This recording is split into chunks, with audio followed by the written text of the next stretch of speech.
La mañana del 11 de enero de 1992, Don y Ralph Foley se encontraban conduciendo hacia el campo de entrenamiento militar de Jefferson Proving Ground, cerca de Madison, Indiana, Estados Unidos. Su plan era aprovechar los primeros rayos de sol para cazar pájaros, pero se toparon con algo completamente inesperado. A un costado de la carretera, advirtieron un olor extraño y un sitio que despedía humo.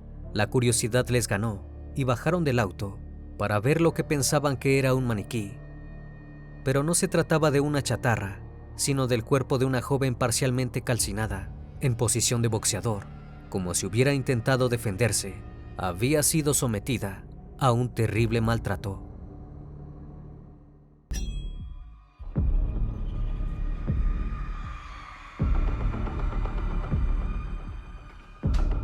El criminalista nocturno.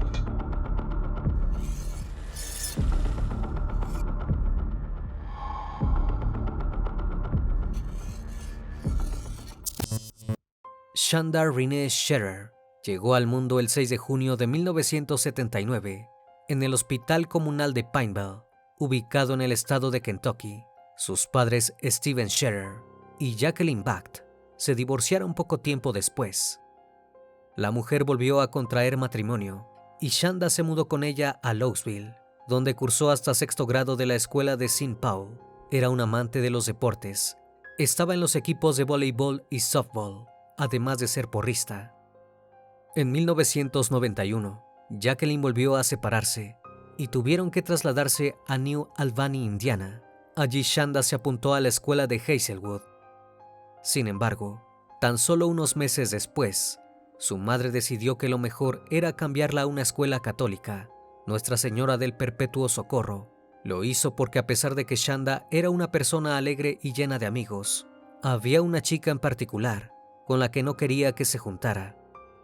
Su nombre era Melinda Loveless y había nacido el 28 de octubre de 1975 en New Albany. Sus padres, Marjorie y Larry Loveless, ya tenían 2 hijas más. La infancia de las niñas estuvo lejos de ser perfecta. Larry había vuelto traumado de su paso por el ejército, específicamente de la guerra de Vietnam. En 1965, comenzó a trabajar irregularmente para la red ferroviaria del sur de Estados Unidos y en 1972 se convirtió en el supervisor de libertad condicional del Departamento de Policía de New Albany. No duró mucho en el puesto, ya que mostró su verdadera personalidad. Cuando llevaba tan solo 8 meses trabajando, atacó a un hombre afroamericano, al que acusó haber salido con su esposa y fue despedido. Pero la familia aún conservaba el sustento económico que aportaba Marjorie, quien también trabajaba de manera irregular. Podían costearse una buena vida en el barrio acomodado Floyd Knobs de Indiana. Pero pronto Larry empezó a despilfarrar el dinero, comprando autos, motocicletas y armas de fuego. Ninguno de los ingresos iba para sus hijas. La situación escaló al punto que en 1980 tuvieron que declararse en bancarrota. A partir de entonces, Melinda y sus hermanas comenzaron a pasar hambre. Incluso tuvieron que visitar a algunos de sus familiares para que les dieran de comer. Lejos de preocuparse por sus hijas, los Loveless se la pasaban frecuentando bares en Louisville, en los cuales Larry fingía tener una buena profesión y presentaba a Marjorie como su novia. Luego les proponía a sus conocidos compartirla, algo que a la mujer le desagradaba en demasía. También se involucraron en la práctica swinger, y durante uno de aquellos encuentros, Marjorie intentó quitarse la vida. Luego de aquel incidente, la pareja se unió a la iglesia bautista y renunciaron a la bebida y a la intimidad desenfrenada. Melinda, que para ese entonces tenía 5 años y una conducta que dejaba mucho que desear, fue sometida a un exorcismo que duró 5 horas. A simple vista, todo marchaba mejor. Marjorie había conseguido trabajo como enfermera en la escuela de la parroquia y Larry se convirtió en consejero matrimonial, pero el paso por la iglesia acabaría pronto. Larry intentó abusar de una mujer y tuvieron que abandonar la institución. Al poco tiempo, los Loveless ya estaban bebiendo de nuevo y Larry era más abusivo que nunca. Cuando Melinda tenía tan solo 9 años, vio cómo su madre intentó ahogarse luego de que su padre la sometiera a un abuso íntimo en grupo. En otra ocasión, abusó de ella con fuerza, y tanto la pequeña como sus hermanas escucharon los gritos de súplica de su madre del otro lado de la puerta. En el verano de 1986, luego de que ella no le permitiera regresar a casa con dos mujeres que había conocido en un bar, Larry golpeó a Marjorie tan fuerte que terminó en el hospital. Poco después, el hombre fue condenado por agresión. Para ese entonces, Melinda y sus hermanas ya estaban completamente traumadas y encima habían empezado a sufrir en carne propia las conductas de su padre. A veces, este tomaba su ropa interior y la olía delante de otros familiares.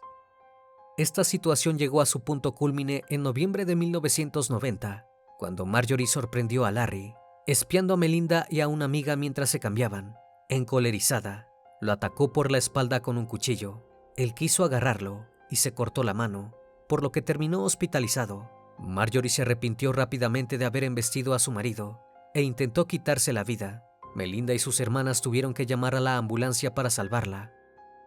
Luego de este episodio, no hubo vuelta atrás. Larry pidió el divorcio y se mudó a Avon Park, Florida. Esto deprimió profundamente a Melinda, quien se sintió abandonada por su padre. Si bien durante un tiempo, él enviaba cartas e intentaba manipularla para que se pusiera de su lado, cuando volvió a casarse, cesó todo tipo de comunicación con ella. Esto puso a Melinda completamente furiosa y repercutió notoriamente en su personalidad. Se volvió más rebelde y comenzó a pelear constantemente con sus compañeras de colegio. En 1990, cuando ya tenía 15 años, ocurrió algo que a simple vista parecía ser para mejor. Comenzó una relación romántica con otra chica de su escuela, una deportista llamada Amanda Abram. Pero cuando un año después Melinda salió del closet, su madre se enojó muchísimo. No obstante, con el correr de los meses acabó aceptándolo. Todo parecía marchar bien, hasta que Amanda conoció a otra chica durante una clase de danza, Shanda Scherer. Rápidamente se volvieron amigas y Melinda estalló de celos. Al mismo tiempo, su relación comenzó a deteriorarse. La joven no tardó en echarle la culpa a Shanda, que era 5 años más chica que ella. Empezó a increpar constantemente a la joven por sus supuestas intenciones para con Amanda. La situación llegó a un punto sin retorno, cuando Melinda encontró a Shanda y a Amanda bailando juntas en el festival de la escuela. Frente a todos los presentes, la joven la amenazó con quitarle la vida. Los padres de Shanda no tardaron en enterarse de esta situación y decidieron cambiar a su hija de colegio. Querían alejarla de Melinda a toda costa. Tampoco les gustaba la relación con Amanda, ya que era bastante mayor que ella. No ha quedado del todo claro si realmente tenían un vínculo amoroso. En noviembre, Shanda empezó a asistir a un colegio católico. A pesar de la ausencia de la chica, la relación entre Amanda y Melinda no mejoró. Aún convencida de que Shanda era la culpable de esto, en enero de 1992, Melinda comenzó a planear su venganza. El 10 de enero de ese año, su amiga Lori Tackett, de 17 años, asistió a su casa con 2 amigas más, Toni Lawrence y Hope Reppy, ambas de 15 años. Estas no conocían en persona a Melinda ni a Shanda, pero sabían que se encontrarían para darle a esta última una especie de susto. No les pesaba en la conciencia, porque todas eran adolescentes sumamente problemáticas. Marie Lauren Tackett nació el 5 de octubre de 1974 en Madison, Indiana, hija de una cristiana pentecostal, fundamentalista y un obrero de fábrica con antecedentes penales. Lori tuvo una infancia bastante dura. Cuando tenía 5 y 12 años, fue abusada íntimamente. En mayo de 1989, su madre descubrió que en la escuela se cambiaba de ropa para vestir jeans y, lejos de dialogar de forma normal, decidió estrangularla. Esto llevó a que los trabajadores sociales se involucraran en el asunto y la familia tuviera que someterse a visitas sorpresa para corroborar que la joven no corría peligro. Pero eso no mejoró la relación madre e hija. Un día, tras enterarse de que el padre de una de las amigas de Lori, Hope Reppy, había comprado para las chicas una tabla Ouija, fue hasta su casa y les exigió que la quemaran y que exorcizaran el lugar. Para ese entonces, la personalidad de Lori ya había comenzado a tomar forma. se volvió más rebelde y a los 15 años se fanatizó con el ocultismo. A sus amigos les decía que estaba poseída por el espíritu de Diana la vampira, al mismo tiempo que empezó a autolesionarse. Desesperados, el 19 de marzo de 1991, sus padres la llevaron al hospital. Los psiquiatras le prescribieron antidepresivos y luego de unos días le dieron el alta. Tan solo 48 horas después, Lori se cortó las muñecas y tuvo que ser reingresada. Durante el tratamiento, confesó que tenía alucinaciones desde muy chica y fue diagnosticada con personalidad borderline. Salió del hospital el 12 de abril de 1991 y en septiembre abandonó el colegio. Cuando cumplió los 17 años dejó la casa de sus padres y se fue a vivir con amigos. Fue durante esta misma época que conoció a Melinda. En diciembre volvió a mudarse con sus padres porque le prometieron que le comprarían un auto. A pesar de esto, Lori siguió pasando la mayor parte del tiempo en Louisville y New Albany, siempre acompañada por Melinda. También tenía otras dos amigas muy cercanas, Hope y Tony, que tenían personalidades relativamente parecidas a la suya. Hope Enna Reppy nació el 9 de junio de 1976 en Madison.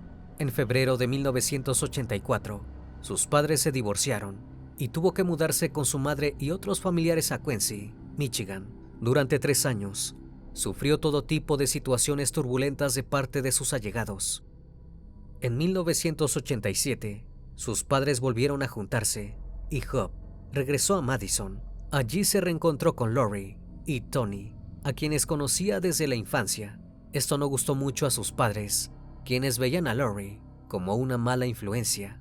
Al igual que ella, Hope comenzó a autolesionarse a los 15 años. Tony Lawrence nació en Madison el 14 de febrero de 1976. Sufrió abusos de parte de un familiar a los 9 años y fue abusada por un adolescente un poco mayor a los 14. Aunque la policía solo pudo establecer una orden de alejamiento, inició terapia luego del incidente, pero no prosiguió con la misma. Para seguirles el ritmo a sus amigas, comenzó a autolesionarse e intentó quitarse la vida en 8º grado. Cuando Lori, Tony y Hope llegaron a la casa de Melinda, esa les mostró un cuchillo y les contó cómo iba a asustar a Shanda. En el viaje en auto hacia la casa de su enemiga, volvió a explicarles por qué detestaba a la chica. Aseguró que era una perra y que la copiaba y que le había robado a su novia. Todas coincidieron en que había que darle su merecido. Antes del anochecer llegaron al lugar. Melinda indicó a Hope y Tony dirigirse hasta la puerta de entrada y presentarse como amigas de Amanda, y así lo hicieron. Les propusieron a Shanda ir con ellas a un sitio llamado el Castillo de las Brujas, alegando que su amiga estaría esperándola allí. Pero hubo un problema. Shanda dijo que no podía acompañarlas, porque sus padres aún estaban despiertos y no la dejarían marcharse.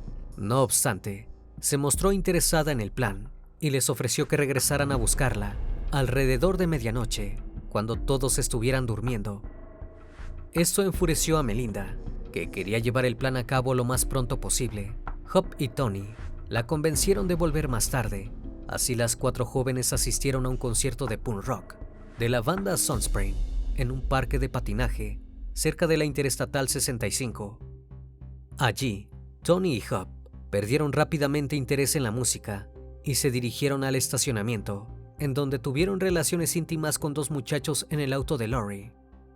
Finalmente, las 4 emprendieron el camino de regreso a la casa de Shanda. Melinda estaba entusiasmada. No paraba de repetir cuánto deseaba asesinarla. Al mismo tiempo, le confesó a las otras chicas que encontraba atractiva a Shanda y que tendría relaciones con ella, probablemente sin consentimiento. Poco antes de la 1 de la madrugada del sábado 11 de enero, volvieron a tocar la puerta de la futura víctima. Hope le dijo a Shanda que Amanda todavía la estaba esperando en el Castillo de Brujas. Luego de dudarlo un poco, la joven se cambió de ropa y subió al vehículo. Ahí se encontró cara a cara con Melinda, quien saltó del asiento trasero, donde estaba escondida, puso un cuchillo en el cuello de Shanda y comenzó a increparla sobre el presunto vínculo amoroso con Amanda. Condujeron el auto en dirección a Utica, Indiana, donde estaba el Castillo de las Brujas. El lugar era realmente terrorífico, una construcción de piedra destruida, ubicada sobre una colina desolada que daba al río Ohio. Melinda aprovechó el trayecto para asustar aún más a Shanda. Le dijo que según una leyenda, la casa había pertenecido a 9 brujas y que la gente del pueblo la había quemado para deshacerse de ellas. Su fantasma podría ser el próximo en rodar por allí. Al llegar, Tony, Hop, Lori y Melinda hicieron que Shanda ingresara a la fuerza mientras sosollaba. Una vez dentro, le ataron los brazos y las piernas con una cuerda. Melinda se burló y la asustó diciendo que le cortaría el pelo. Acto seguido, la mente maestra del plan comenzó a quitarle a Shanda sus anillos y se los entregó a cada una de las otras chicas. En un punto, Hop le quitó su reloj de Mickey Mouse y bailó al compás de la música que producía, con una risa malévola. Lori, por su parte, sacó una camiseta con un diseño impreso con una sonrisa y le prendió fuego. Sin embargo, en ese mismo instante, notaron luces provenientes de los autos de la carretera. Comenzaron a temer que alguien las viera y optaron por cambiar de sitio. Necesitaban un lugar más aislado y Lori sabía cuál era el ideal. Nuevamente en el vehículo, las condujo hasta un basural, en una ruta desolada y rodeada de árboles. Para ese entonces, Tony y Hop ya no estaban tan de acuerdo con el plan, ni siquiera querían salir del auto. Finalmente solo Melinda y Lori bajaron con Shanda, la obligaron a desvestirse y luego Melinda comenzó a golpearla. A pesar de tirarla al suelo, continuó pegándole en el rostro con sus rodillas. El impacto hizo que los aparatos fijos que tenía colocados Shanda se incrustaran en sus labios y cortaran su boca. Pero nada hizo que Melinda se detuviera. Cegada de poder, sacó nuevamente el cuchillo e intentó degollar a la víctima. Shanda tuvo algo de suerte. El arma no estaba afilada, así que no la lastimó lo suficiente como para perecer. Luchó con todas sus fuerzas para intentar escapar. Al ver esta situación, Hop salió del auto para ayudar a Melinda y Lori a mantener a Shanda inmóvil contra el piso. Así, las dos chicas pudieron seguir apuñalándola por turnos, en el pecho y golpeándola con un hierro. Luego de realizarle cortadas en las piernas, le pusieron una soga en el cuello y tiraron todo lo que pudieron hasta que Shanda se desmayó. Aprovechando que la víctima se encontraba inconsciente, la subieron a la cajuela del auto y le dijeron a Tony que había fallecido, y realmente lo creían. Pero nada más lejos de la realidad. Shanda continuaba sangrando en el interior del vehículo, intentando mantenerse viva. Ignorando esto, las 4 chicas fueron a la casa de Lori, donde tomaron unos refrescos y se limpiaron la sangre de sus ropas. De repente, comenzaron a escuchar los estruendosos gritos de Shanda. Así supieron que se habían equivocado. Acto seguido, Lori tomó un pequeño cuchillo de la cocina y salió a la puerta. Abrió el maletero y apuñaló a la chica durante 2 minutos. Luego volvió a la casa bañada en sangre, se dio una ducha y, como si nada hubiera ocurrido, tomó sus runas para leerles el futuro a sus amigas. Un rato después, salió junto a Melinda a dar una vuelta con el auto, aún con Shanda dentro del mismo. Nuevamente volvieron a escuchar sus llantos y súplicas. Lori se detuvo para inspeccionar la situación. En cuanto abrió el capó del auto, Shanda se sentó cubierta de su propia sangre e intentó hablar, pero no pudo emitir ni un sonido, aunque sí realizó una acción terrorífica. Los ojos se le dieron vuelta hacia atrás.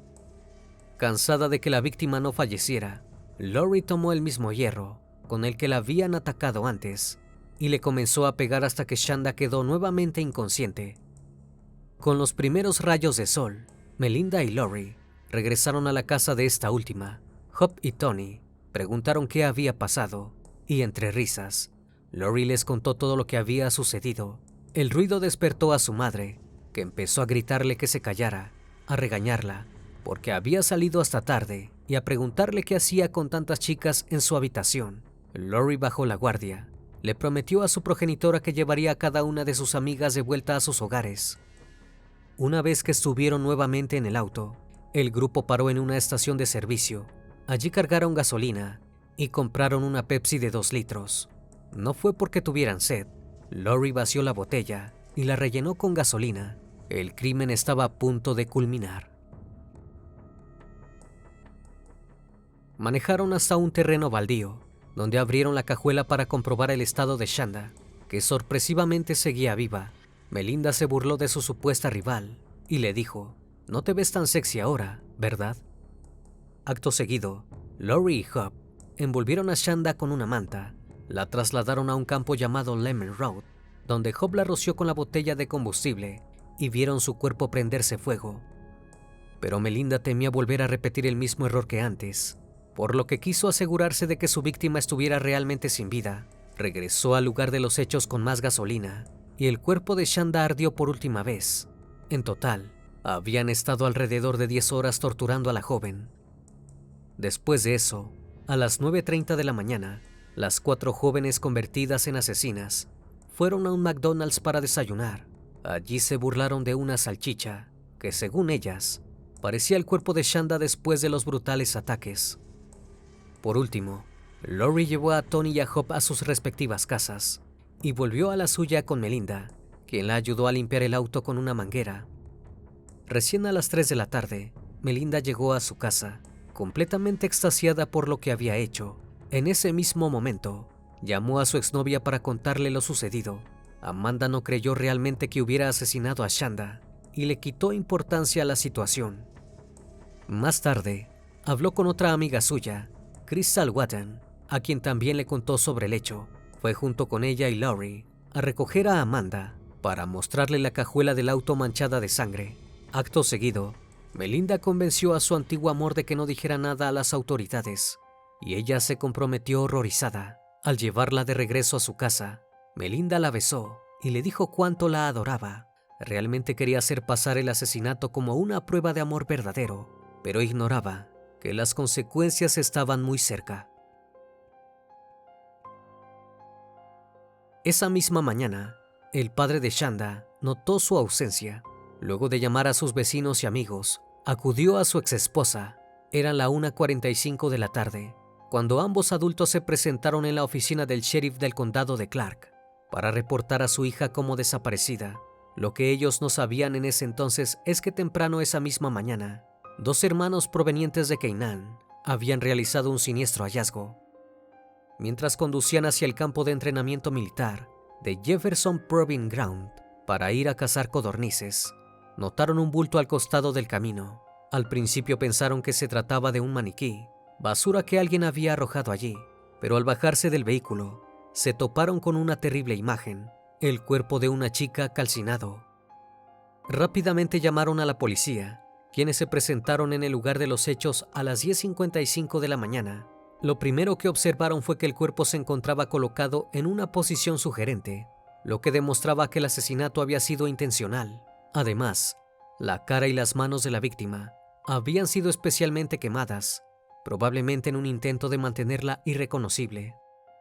El sheriff del condado de Jefferson, Buck Shepley, comenzó a recolectar evidencia forense. En un principio pensó que se trataba de un trato por drogas que había salido mal. No pensaba que podría haber sido cometido por gente de la zona, y mucho menos por 4 adolescentes, aunque no tardaron mucho tiempo en enterarse de lo que realmente había sucedido. Durante la tarde de ese mismo día, Tony y Hop colapsaron. No podían seguir guardando aquel oscuro secreto. Les contaron toda la verdad a sus padres, y a las 8:20 de la noche fueron a la comisaría para narrar cada uno de los detalles del espantoso crimen. También dieron los nombres de las otras 2 involucradas y quedaron instantáneamente bajo arresto. Los agentes unieron el rompecabezas. La chica denunciada como desaparecida debía ser la misma a la que Tony y Hop y sus amigas habían asesinado. El detective Howard Henry se dirigió a la casa de Shanda para conseguir sus fichas dentales. Gracias a las mismas, pudo comprobar que el cuerpo encontrado en la carretera era el suyo. Melinda y Lori fueron arrestadas el 12 de enero de ese mismo año, mientras que las primeras fotos policiales mostraban a Melinda sonriendo alegre para la cámara.